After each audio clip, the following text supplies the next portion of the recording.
Aucun affrontement n'a été signalé ce lundi 13 mars 2023 sur plusieurs lignes de front à territoire de Rutshuru et Masisi dans la province du Nord Kivu. Des sources locales indiquent que la présence des terroristes du mouvement du 23 mars M23 n'est plus signalée dans certaines zones qu'occupaient ces terroristes.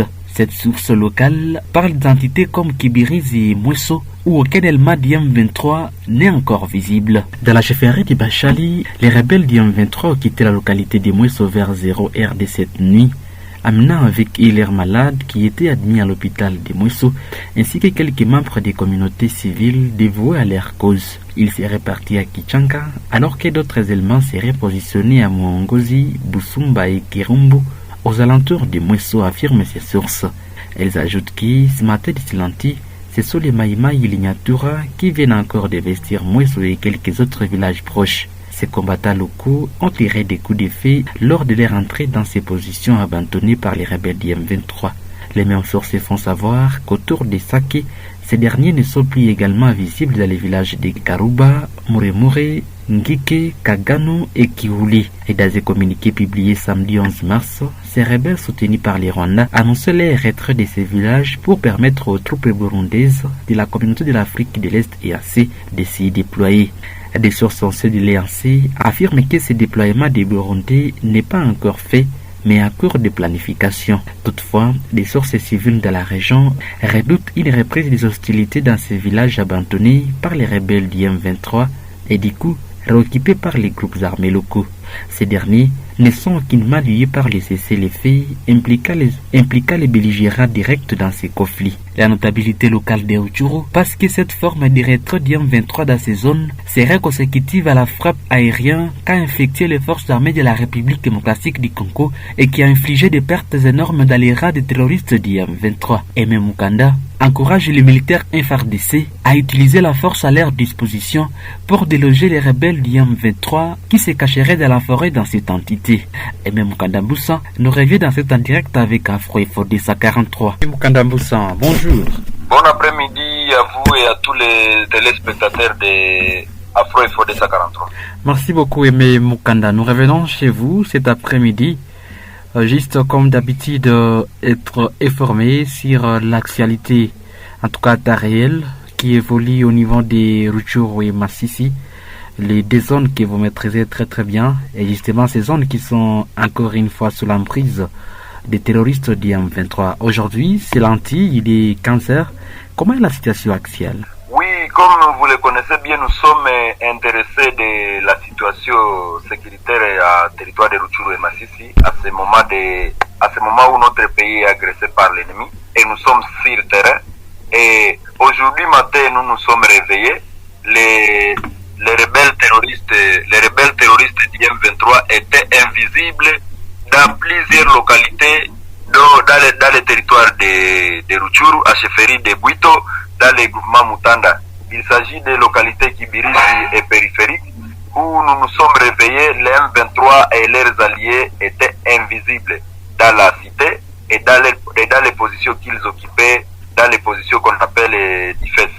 Et les mêmes cas s'est observé à Mweso dans les territoires de Masisi où la population s'est réveillée et les rebelles du M23 étaient invisibles et leurs alliés qui étaient dans la même zone. Pour dire, on s'est réveillé au centre de santé de référence de Mweso. Certains infirmiers de leur tendance n'étaient pas venus au travail et ils n'étaient même pas à leur domicile. Pour dire, on s'est réveillé, ils étaient tous partis sans trace. Pour dire, personne ne les a vus là où ils sont passés. Mais les sources à Kichanga nous parlent que les M23 sont bel et bien à Kichanga. Puisqu'après la grande cité de Kichanga, il y a une localité de Kahemba puis Mweso. Et visiblement, les M23 sont visibles de Kichanga, ils sont visibles à Mweso. Et les deux entités qui étaient vidées de ces terroristes du M23 sont les localités qui étaient prises lors de la violation de cessez-le-feu, puisque les deux villages ont été récupérés au courant de la semaine passée. Quand il y avait costume de cessez-le-feu, les M23 se sont empressés à récupérer ces deux entités stratégiques. Et nous voilà aujourd'hui, ils sont invisibles, ils ont fait leur repli et personne ne sait leur motivation puisque nous venons de constater aujourd'hui à 10 heures qu'ils se sont retirés. Et nous continuons des recherches et des enquêtes. Certaines sources informées nous renseignent les rebelles se positionneraient autour de la ville de Goma, qu'ils ont tenté de récupérer la semaine passée avec des reprises. Mais avec l'aide de l'avion de chasse des FARDC, ils ont été neutralisés. Des centaines ont été écrasés et la perte serait lourde du côté de l'ennemi puisqu'ils ont été écrasés par l'avion de chasse.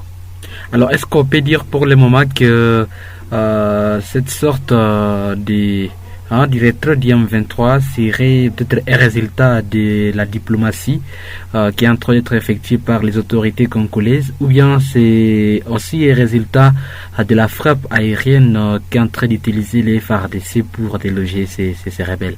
La frappe qui s'est observée aux alentours de Sake et aux alentours du volcan Nyiragongo et Sabinho a causé une perte énorme aux côtés des rebelles du M23. Et cela pour dire leur effectif a diminué puisqu'on signale des centaines de rebelles ont été bombardés et les pertes seraient lourdes. Pour dire, nous félicitons aussi la diplomatie du chef de l'État.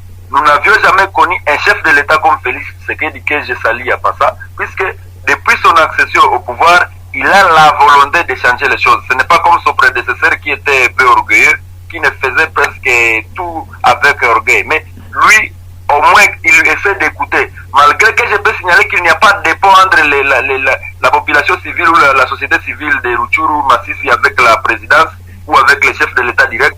Mais au moins quand même, il y a certains députés qui sont au moins proches du chef de l'État qui essaient de lui parler aux oreilles. Mais il devrait aussi nous écouter, nous comme société civile, qui maîtrise bien. Ici, on ne peut pas parler de tout et de rien. Nous savons, il y a des choses qu'on peut parler aux médias, les choses qu'on peut parler aux réseaux sociaux, mais il y a aussi des choses qu'on ne peut pas parler, puisque il y a des choses secrètes qu'on ne peut pas parler. Il fallait qu'on mette un pont entre nous et les chefs pour que nous puissions nous exprimer, pour combattre mieux l'ennemi, que nous maîtrisons bien les positions qui sont. Puisque avec cette frappe aérienne, si on frappait chaque jour, pas une fois l'année ou une fois le mois, si on frappait tous les jours, si l'avion de chasse frappait tous les jours, toutes les positions comme à Chanzu, Runyonyi, Bena, Rutshuru, Centre, Rurengero, Katale, Nyongera, Kikaunga et ailleurs dans les Kichanga et Bwiza, l'ennemi serait aujourd'hui à débandade et cette affaire serait même clos. Et il est facile de finir cette guerre, mais ce qui nous manque, c'est la volonté de nos militaires qui s'offrent. Lorsqu'on porte la tenue militaire, on est prêt à mourir. Il faut savoir que tout militaire qui n'est pas prêt à mourir, c'est un traître. Pour dire, il faut Songambele, il dit Songambele pour dire aller de l'avant et ne pas reculer derrière. Ce que nos militaires font, vraiment ça ne nous rassure pas. Ça ne nous rassure pas. Pour dire, nos militaires devraient chaque fois Songambele aller de l'avant et non faire des replis stratégiques comme chaque jour on nous explique. Alors, ces replis stratégiques, nous ne les voulons plus. Nos militaires doivent aller de l'avant. Et souvent nous voyons, l'ennemi est à 10 km, il y a des replis stratégiques. Ça ne nous rassure pas. Les villages tombent sans offensive, sans affrontement, ça ne rassure pas la population. Nous encourageons les militaires FARDC qui sont au front et qui ont perdu même leur vie sur la ligne de front, hommage à eux. Et nous savons qu'un jour cette guerre finira et nous vivrons un jour à paix. Voilà. Et bien Moukada, alors pour le moment on peut dire que dans ces villages où les M23 se sont retirés, est-ce que la population déjà commence à regagner leur habitation?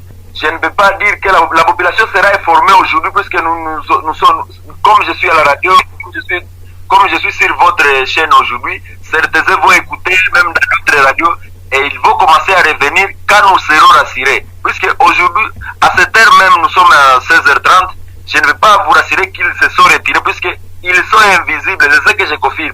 Ils sont invisibles, personne ne sait où ils sont, s'ils se cachent dans la forêt. Nous ne pouvons pas mettre la vie de notre population à danger en précisant qu'ils sont partis, mais ils sont invisibles dans ces localités, dans les groupements de Mutanda et dans les Mouesso. C'est ce que nous pouvons confirmer qu'ils sont invisibles.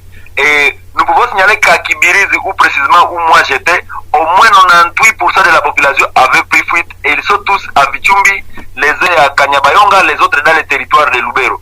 au moins des milliers de personnes sont en fuite à cause de la guerre qui a éclaté à date du 6 et 7 mars de cette année, puisque les rebelles qui avaient violé les cessez-le-feu avaient causé la panique dans la population et tout le monde avait pris fuite.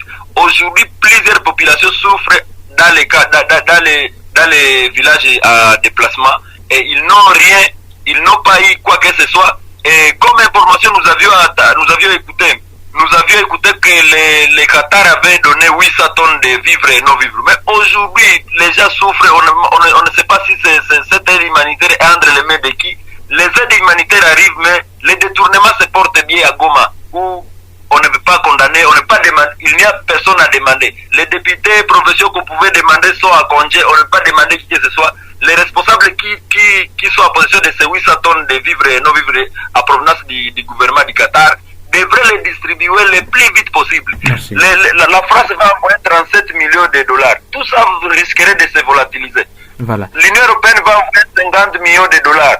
Tout ça risquerait de se volatiliser s'il n'y a pas une commission qui va gérer cette aide humanitaire. Il y a des choses qu'il fallait prendre au sérieux puisque les déplacés sont bien identifiés. Aujourd'hui, il y a les déplacés qui sont identifiés et qui font l'enrôlement. Vous avez la carte d'électeur de ce territoire touché comme Massissi et Rutshuru. Directement, vous avez la qualité d'être servi l'aide humanitaire. Et lors de la réinsertion sociale, comme le président Félix Tshisekedi l'a souligné, il fallait aider ces personnes dans leurs villages respectifs ou au moment où de les rapatrier chez eux, puisque même si vous donnez les gens de la nourriture dans les conditions qu'ils vivent dans les cas de déplacés, ça ne les assurera à rien. Donnez-nous la paix, nous n'avons pas besoin même de l'argent, nous n'avons pas besoin de votre aide humanitaire. La France peut imposer la paix à Rutshuru et Massissi. L'Union européenne peut imposer la paix. Mais pourquoi vous nous amenez les munitions, pourquoi vous nous amenez l'aide humanitaire? Ça ne nous aide à rien, donnez-nous la paix. Vous êtes capable, l'Union européenne, je m'adresse à l'Union européenne qui est capable de nous amener la paix et non les vivres et non vivre. Merci beaucoup Aimé Mukanda pour ces quelques précisions. Nous allons devoir revenir chez vous demain matin pour la suite de la question. Puisque nos drones sont dans l'air. Quand les drones reviendront, nous allons vous parler de tout. Nous faisons les enquêtes. Merci beaucoup. Madame, ici, c'était là Aimé Mukanda Moussan, l'aide notable à territoire des Rutshuru, qui est revenu sur plusieurs précisions sur ses campagnes FARDC M23 dans les territoires de Rutshuru et Massissi de la province du Nord Kivu. Merci de suivre Afro Info 1043. Merci pour vos commentaires et surtout l'accueil et partager la vidéo. Je suis Richard Maliro Kakule. Portez-vous bien.